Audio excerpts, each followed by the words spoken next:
অপরাধ করে, সন্ত্রাসী করে, হত্যা করে, চাঁদাবাজি করে পার পেয়ে যাবে এরকম হওয়ার কোনো সুযোগ নাই এবং তাদেরকে প্রত্যেককেই আইনের আওতায় আসতে হবে এবং নিয়ে আসব।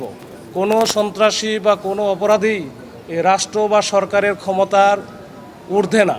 তারা রাষ্ট্র বা সরকারের ক্ষমতার অবশ্যই একেবারে নিয়ন্ত্রণেই। তো আমরা এটা নিয়ে কাজ করে যাচ্ছি। মাননীয় প্রধানমন্ত্রী থেকে শুরু করে মাননীয় প্রধানমন্ত্রীর যে সন্ত্রাসের ব্যাপারে যে জিরো টলারেন্স, ওইটা কিন্তু আমরা বাস্তবে প্রয়োগ করতে চাই। এবং এইটা যেই হোক, এই সন্ত্রাসীরা, আমি জানি যে এই সন্ত্রাসীদের যে নেটওয়ার্ক, শক্ত একটা নেটওয়ার্ক ছিল একবার বিদেশ থেকে যেটা পরিচালিত হচ্ছিল, বড় সাজ্জাদ বাহিনী থেকে শুরু করে, এই যে তাদের যে এটা আমরা আস্তে আস্তে কাজ করছি।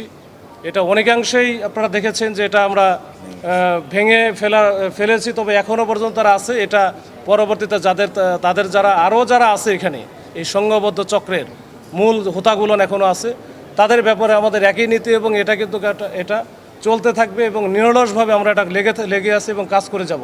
যারা আমাদের কাছে ধরা পড়েছে তাদের তো অনেক নেটওয়ার্ক আছে, অনেক সহযোগী আছে।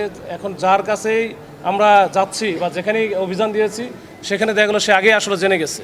এটা তো আসলে ওই যে একেবারে রাষ্ট্রীয়ভাবে জানা বলা যায়, ওই যে প্রচার হয়েছে টেলিভিশনে বা বিভিন্ন চ্যানেলে, তো এটা জেনে যাওয়ার কারণে তার নিজস্ব দুই একটা যে বিষয় ছিল, ওই দুই একটা বিষয় যেখানে সে নিজে হয়তো রেখে এসেছিল, এখন এটা দেখা গেলো যে আরও 1 মাস আগে রেখে আসছে।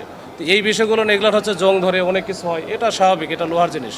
তো ওইভাবেই আমরা উদ্ধার করেছি। তাও তার এলাকা যেটা ফটিকছড়ি এলাকা, কাঞ্চননগর, এই কাঞ্চননগরে একটা গ্রামে একটা বাড়িতে সে রেখে দিয়েছিল, তো সেখান থেকে উদ্ধার করা হয়েছে।